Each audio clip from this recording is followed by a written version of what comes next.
Most people don't think about water until it's gone. Welcome to the H2O Hustle Podcast, and I'm Jamel Wofford, and I am a WT3 operator, water treatment operator, and a Class 1 wastewater operator in the state of Indiana. And I'm just here today to want to talk to you today about my journey as an operator to a leader. And how did I come to that? How did I get into this industry? How did I become what I am and what I'm growing to be? And I just want to talk to you today about that and give you guys and gals out there some inspiration. Maybe you want to be a wastewater or a water treatment operator. Maybe you're just interested in the industry, or maybe you are just wanting to be curious about what we do things and how we do things as operators. So I just want to give you that today and set the tone for the mission and purpose of why I'm here. And I just want to say that I didn't always want to be in the water industry. I grew up in Indiana pretty much almost all my life. So I was born in Illinois, um, you know, back in the middle 80s. So that gives you my age and how old I am. But actually just turned 41 about a couple weeks ago.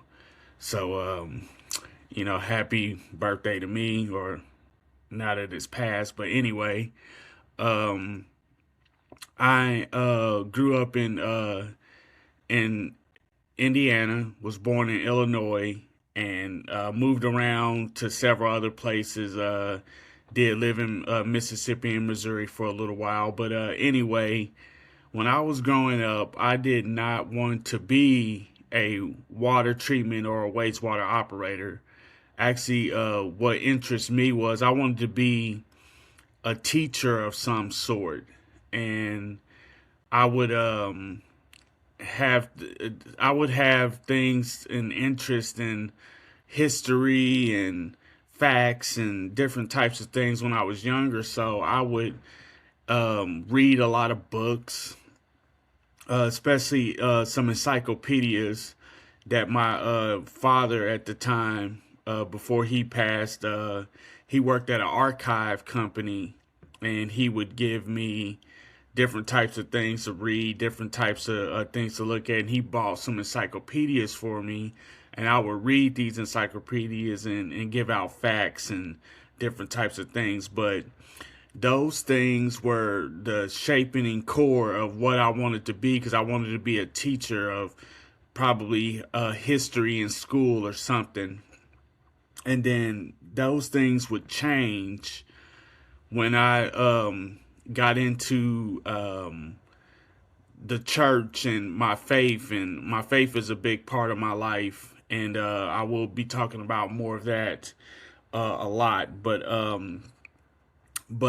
how I got into to faith was by a youth group at a church that I went to, and I would go from the teaching desire to want to teach the Bible.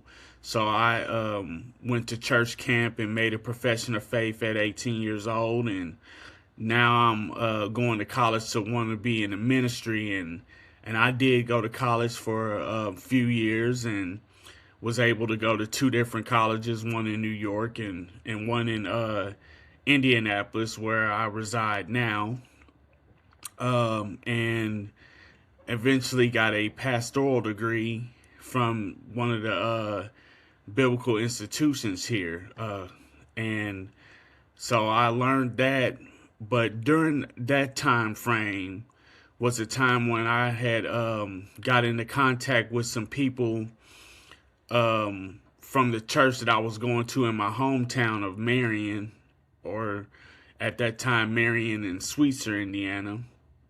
Because after my parents passed away, they passed away when I was fairly in my teenage years, and then I moved out, around 17, 18 years old. I got in contact with some people that went to my church, and they had at the time the husband of the family, he worked in the water industry, and that's what kind of got me into the industry, is because that's what he was doing. That's how he had made his living, and he had gave me a couple summer jobs painting hydrants for my hometown. So I would go around in a truck every day and paint these hydrants for the city. And that was my first view of what public works was. That's what my first view of the industry was painting hydrants. So it was more of a job because I needed to pay for a car. I needed to, take care of myself in college. So that was my first, viewpoint of what the industry was about. And I got to that, and then I left college and I moved, stayed down here in Indianapolis, and life started to show me what life was really about. And then, then I had got to the point where I just turned away from faith. I turned away from that life and people that were connected to that. And I started living my own life and doing my own thing. So I kind of got out of that relationship at that point with that family. And then I started working different kinds of jobs and just doing different kinds of things. And then eventually I was coming back to my faith, and I was like in 2013, 2012, and I got back in contact with that family. And then this is when I first really got my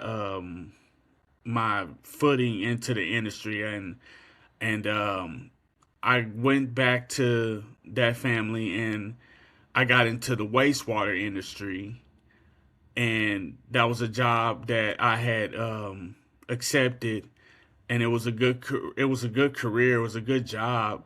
I only stayed there for a year, but those things had shaped me, and that's how I got my first footing into the industry. So I stayed there for about 11 months, and then I went through some things in my life that kind of, shook me to the core, and I quit that job. But that's how I got into the industry for real, was through that, and the expectations of being in the industry. You think that it's more than a job; it's a calling. That's what the reality of it is. And I'm jumping around all over the place, but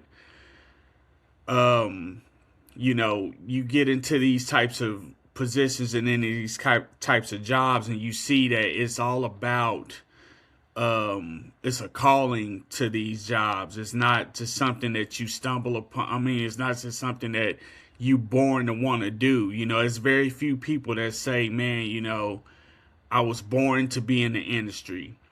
The industry finds people that are doing something else, and then that calling is placed upon them, and then they get into it. They think it's a job, and then it becomes something that they love because they want to serve their communities, and they want to do the greatest work for the communities, and just do what God would call them to do. So like I said, back to being at back in my hometown of Marion and working for the utility, and then I quit. Then life started to get really hard for me and really bad for me, and I made some decisions, and life just goes sideways on you. But God is good, and He just kept me, and I didn't lose. Even though I seemed like I lost faith in Him, He still carried me through, and going through battles that I was going through at the time, and like I said, working different jobs at temp agencies, and different kind of jobs. And then in 2018 I met my wife, and my beautiful girls that I'm with now. And, still not back in the water industry at that point, but I'm just still working hard, doing what I'm doing and working at different places. I got um, back into the kind of the utility space in about 2020. I got into a job that was for a electric meter change out contract. And so I got into that, and that didn't last very long, but it lasted to what it could. But and then in between jobs and trying to make ends meet, trying to do what I'm got to do for my wife and kids, and so then the town of Bargersville calls me, and I must have had filled out a whole bunch of applications or something, and just was doing the best that I could, and they called me in for an interview, and God was good, and I got the job. And then I started to learn about the things about how the industry goes and how things are, and I like being hired there, not knowing anything green off the street, and not knowing anything about water treatment at that time, because like I said, in back in my hometown I worked wastewater, and I was only there for just a slight bit. But now I'm on the drinking water side for this town, and didn't know anything about any mechanical, plumbing, electrical work, different types of things of becoming an operator. So learning those things, it showed me that it's important for me to learn these things, and to grow and to do this. So what happened was that they had got me. I was offered to get into an apprenticeship program while working at this utility, at the utility I am now, and they was gracious enough to allow me to get into the Alliance of Indiana Rural Water apprenticeship program. And this program is a 2-year program, and you have to log 4,000 on-the-job training hours and 288 related technical instruction hours, plus pass your state exam and be in compliance with the program. And then once you are completed all of those requirements, then you'll get a Department of Labor certificate, and you'll become a graduate of the apprenticeship program. But this apprenticeship program really was a step up for me, because like I said, I didn't know anything about water treatment. I didn't know anything about that to help me to grow me. Not to say that I couldn't learn on my own, or that I couldn't be able to grow without the program, but the program really helped, and still helps to this day. And with all of that, just going through being in the classes and learning on the job and learning all these things, what really got me to look at all of this was that, a person must stay teachable.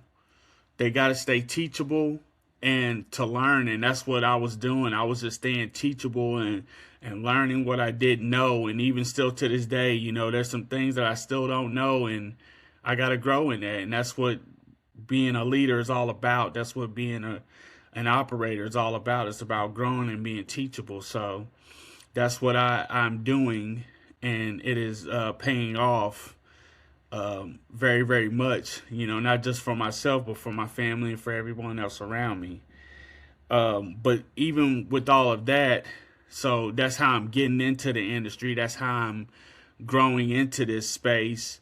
But even with that, there are some early challenges and growth that I had to go through. And one of those things was a technical learning curve that I had to face, was because of certain types of things. Like I said, I'm not very mechanical or, very good with plumbing or electrical type stuff. I'm learning that as I go. But, just to have someone, one of your bosses say, hey, go grab me this, and you quite don't know what that is, and you don't want to feel, foolish to not know. But, and I think early on, you get kind of, nervous or stressed because you don't want to ask a question that shows that you're incompetent or you don't know. But the greatest thing a person can do is to ask questions and to show themselves vulnerable, to know that, hey, like, I don't know this question, or I don't know this answer to this question, but I want to find out what it is so that I can learn, and then I can help someone else. And I can, know what I'm doing. So that was a very, very technical, those technical learning curves at first was very difficult in learning all of that, because it's intimidating not knowing something, and, that person does. But, and then handling real life pressures, and, I remember it was a time that I was working on a weekend, and it was, I was out there doing a process for our softening system. You know how we, well, you don't know, but how we do things is, well, we have these things called spireactors, and they're fluidized bed reactors, and they hold silica sand and, caustic soda in them in order to treat and soften the water when it's mixed together.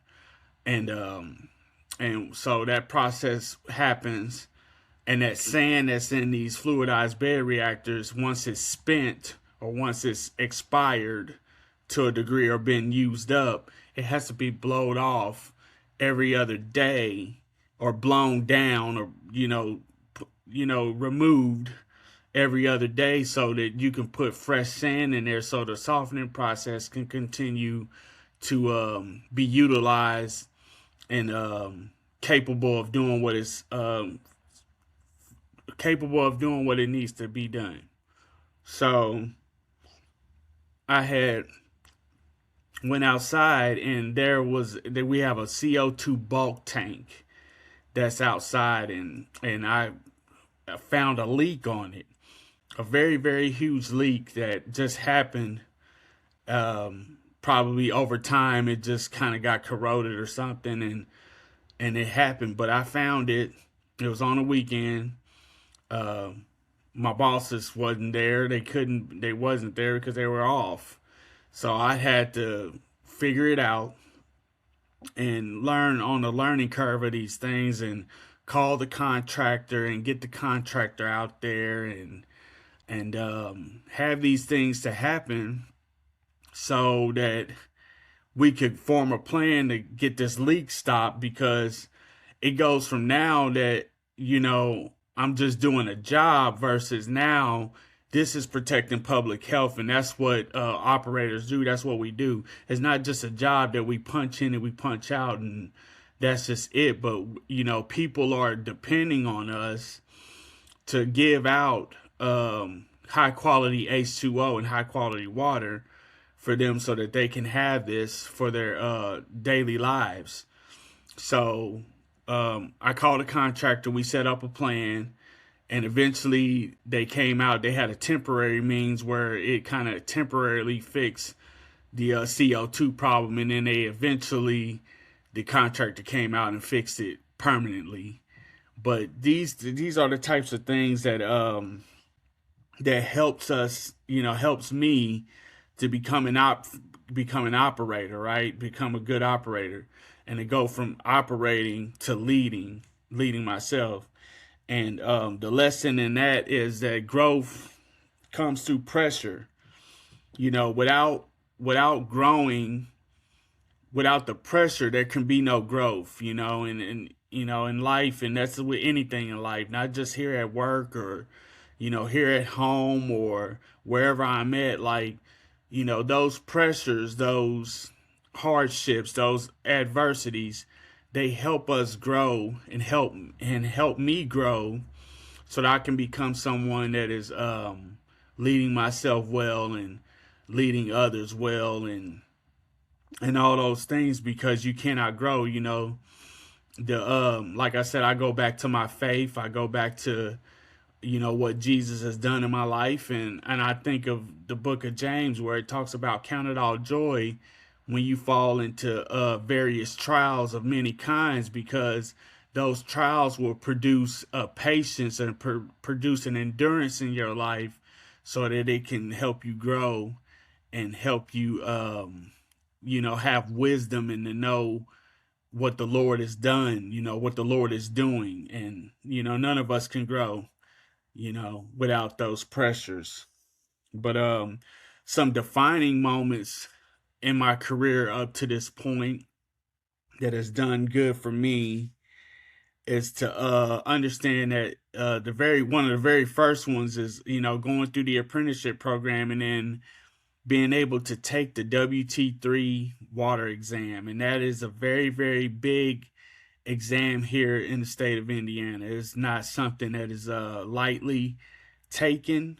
Everyone that, especially, from the old school knows that this exam is a very, very huge deal. So, and by God's grace, I was able to get through it.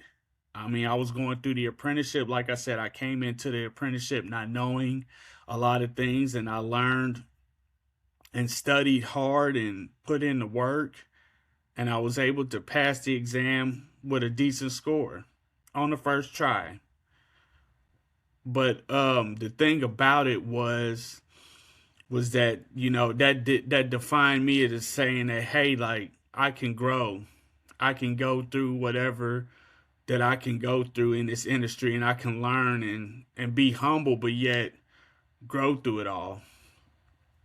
And those things help me in my career as an operator and to be a leader. That I'm getting up every day, and there was days where I was in the apprenticeship program, and I would have to I was working nights, so I would flip flop week to week.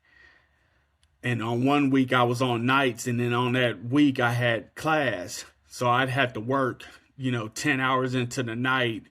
So like a 4 to like 2 in the morning.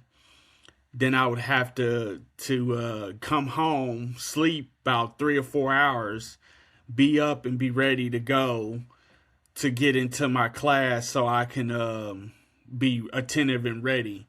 And there was many times that I did that, and I thank God for the power and the strength that he gave me to get through it. Because a lot of people, when they, I don't know if you're like me, but sleep, I do like to get my sleep, and to sacrifice that to get to where I am today. It just shows you the discipline. It shows you the growth that I had to go through. But yeah, then there was also, some career setbacks that turned into opportunities in my life, and, defining me to where I am, because there was a time when like I said, in the job previous to me coming to the town, Bargersville, coming to the town, it just really, what helped me was that it was an opportunity where I was at the meter change out job for for AES contract, and I went for a job opportunity at that time.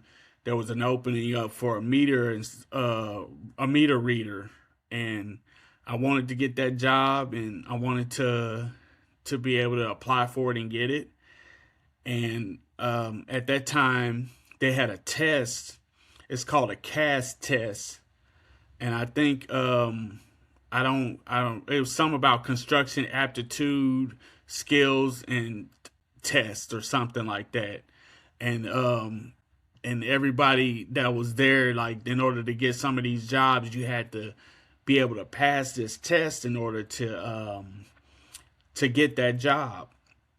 And I went through the interview, the managers, they loved me. They liked me. They, was very, very adamant that that I was a good candidate at least. But I did not pass that test. And because of that, I couldn't get the job. And at that time, time went on, and then like I said, I got with the town of Bargersville and all this other stuff, and just kept growing and growing and doing what I'm doing now, and it was just a good gracious thing, because one day one of those managers, they reached out to me and told me that they had a position open, and just for me to have that impact on them, that just shows you, if you lead yourself well and you take failure, the best that you can, you never know what impact you might have had on somebody. And that just shows me, how good God is and how great He is in helping me see that I made an impact on those people, and owning that, failure, and just saying, hey, I didn't get the job because I didn't pass the test, but and it just shows me how awesome it was for me to get into this program, the Alliance program, and actually pass, and actually do all of that. It just shows you that, in one setting it might not have been as good, and hey, you learn from it, but then you go to another situation, and then there you go, and then things can get better. So, and just to know that, and to know that that's what adversity builds leaders. And that adversity built me to know that that God can work in my life. He can do a lot of things. And as like the scripture says, it says that he that began a good work in you will complete it. And that's sometimes a lot of people in life, they give up on people. They write people off, or they put people in different labels and categories and all these things. But when they write them off at that point, they don't know what God has on the other side for them.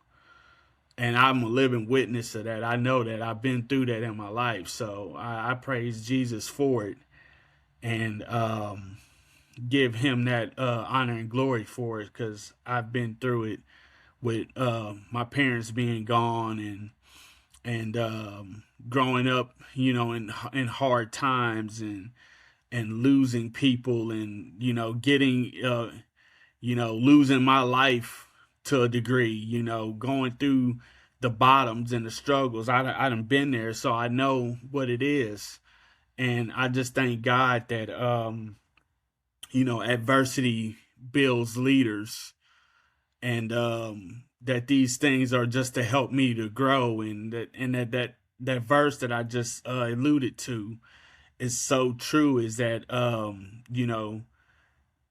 He's going to do the work, that He's going to bring me through, that he begins the work, but then He's going to push it forward to for His honor and glory for me.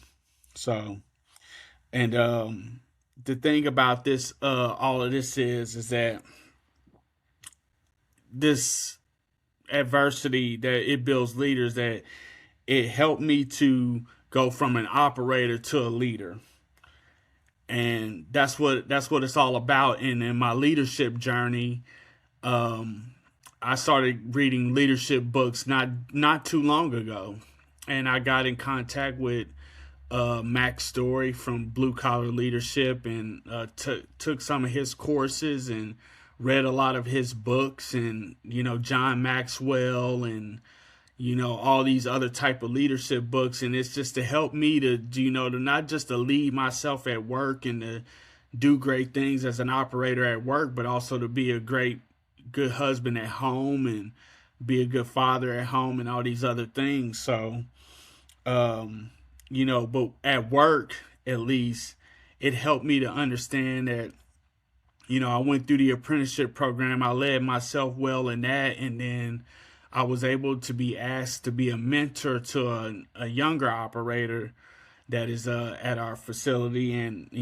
to impart wisdom and, you know, different stories, and just try to help out in the best way I can so that that person can be able to be licensed. But, handling those situations professionally and to do those things are the greatest things. And the lesson in all of that is, that leadership starts early. And most people don't realize is that you are a leader when you're in your mother's womb, because you have influenced your mother, the person that carried you for 9 months, so that they can make decisions. So, most of the time, you're influencing them to eat healthy and well so that you come out a healthy baby. And whenever a person comes out being born and all of that stuff, it helps other people to understand and know that, you're a leader even then. And, we're born leaders. Every one of us, we have, choices to make even then, so that we're leading ourselves and we're doing things for that and for other people. But it starts early, and leadership is influence. And that's a big thing that I want to talk about in, more podcasts that I do and more shows. But, leadership starts early. We all grow up and we all grow and we all live lives that just show that we lead ourselves, because that's the first person we lead is us. We can't lead anybody else if we're not leading ourselves every day. People are not going to listen to us when we have not led ourselves well. And that's a big thing that, Mack Story, that like I said, he's a mentor and coach to me. And these other books and other leaders that I'm reading, it's the same thing over and over again, is that we have to have that in our minds and in our brains to get up every day and lead ourselves well each and every day. It's more than just operations. Oh, excuse me. It's just chairs kind of. But anyway, when we're talking about leading ourselves, or I'm talking about leading myself at work, it's more than just operations. It's like leading yourself. It's public health. It's responsibility. It's a need for technical and leadership skills, because at work we need all of these things in order to be successful. Because like I said, it's people's lives are on the line. They need clean drinking water, or clean water that's put back in their environment. For the wastewater side, it's the same thing. It's just cleaning water and having that. So it's not just a job, it's a career. It's a career that each and every one of us has chosen. And when we choose this career, we can do the best that we can to help everyone to grow and to be grow and to be the people that they need to be, so that they can serve the communities that they serve. And I guess my advice for any new operators or any new people that want to come into the industry is to stay teachable, is to ask questions, to don't be embarrassed to feel like you don't know something, because it's better to ask the question and to learn about it and to get the answers you need, instead of to be scared to ask them and then make a mistake, and then there's pride and ego and all those types of things that come into play. But you'll gain more influence by asking and making it seem like you don't know something, than rather acting as if you know it, knowing that you don't know it. And that's what influence is all about. Learn your why. Why you do what you do. Some people, it is a paycheck for them, and that's just what it is money, and they just go to work just to do that. Or what's your why? Like, is it because you want to help people? Is it because you want to help the community? Is it because you got a family that you want to help and love and do the best that you can? And for me, it's my family. It's Jesus. It's for what He's done in my life. And I just that's what my why is, because I know what I've been through. But you know, I guess that's what, as a new operator, what's your why? Like, why do you do what you do? Take ownership. It's That's a very, very big one. It's for all of us to take ownership in what we do and what we say and how we show up every day. I'm actually reading this book right now. It's sitting right here. It's called Extreme Ownership, and it's a very, very good book. And that was a good segue into what I was just talking about. But to take ownership for what we do, and that's going to create a lot of influence for you, because a lot of people will be willing to more to trust you as a new operator when you say, "Hey, man, I jacked this up, man. I really, I needed help right here, or I didn't know that situation, and I really want to learn and I want to grow and help myself to understand the processes and all that stuff." So when you can take ownership, people are very, very more likely to help you. They're more likely to understand and give you grace. Uh, Study consistently, and I'm not just talking about just getting exams so you can get certifications, and that's all well and good too, as a study for those. But just to look at study study different types of things so you can grow. Whether it's leadership material, whether it's just a webinar that you want to look at on the water and wastewater industry to learn something that you don't know, whatever it is, just to study. And for me, like I said, I like to study different types of leadership stuff, and especially in the Bible, look at different verses and stuff and everything, and those types of things, so I can grow as a person and do those types of things. And also, build relationships. When you build relationships with people, and genuine good relationships, man, people, they will speak your name in rooms that you're not even in. They will do things and help you to be a growing person. And those are the types of things, because see, in the water industry, it's a very, very small industry. And a lot of people know a lot of people, and it's always good to treat people with respect. It's always good to build those bonds and those relationships, because you never know when a day that you might want to grow somewhere else. You never know when it's a day that you might just need a help or need a call, or you're in a jam, you're in something that's hard at the plant. And it's good to have those relationships, so you can call somebody and be like, "Hey, man, I don't know the or the answer to this question, and I need help, and I need you to give me um, some pointers on what I should do." So, and the reason why all of this is for this episode is because it's about faith and purpose, and that faith and purpose of the H2O Hustle podcast. This podcast that I'm starting is this passion, purpose, and precision, and all those things are based on Colossians 3:23 through 24. And I just want to read that real quick. Let me go to it so that you guys and gals can listen to the word.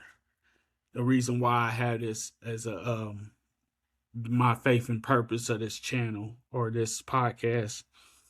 And verse 23, it says, whatever you do heartily as for the Lord and not as for men, knowing that from the Lord you will receive the inheritance as your reward.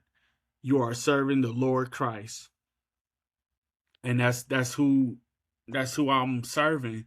So no matter if I'm changing, like my old job, no matter if I'm changing out meters, no matter if I'm washing dishes, no matter if I'm folding laundry, no matter if I'm pumping sludge to a digester, no matter if I'm doing a chlorine residual, no matter what I'm doing, is that I'm doing it unto the Lord because he sees me and he's the one that's giving me this opportunity to be the operator that I am. He's the one that's giving me the opportunity every day to be able to experience these things. And so in the key to all of that is to work with excellence and to do these things with excellence. And then when I fall and when I fail and when I don't match up to that standard, then I get it correct and then get back on that standard. So that just the main thing is to live your purpose in your career. That's what I want to do, is to live my purpose. And my purpose is that my identity is not in this job.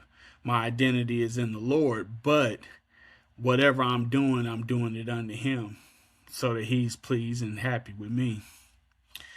And so I just want to give a quick rundown, is that's what it's all about. Like, that's what this episode was all about, was how I got into the industry, like what helped me to be who I am and where I am today.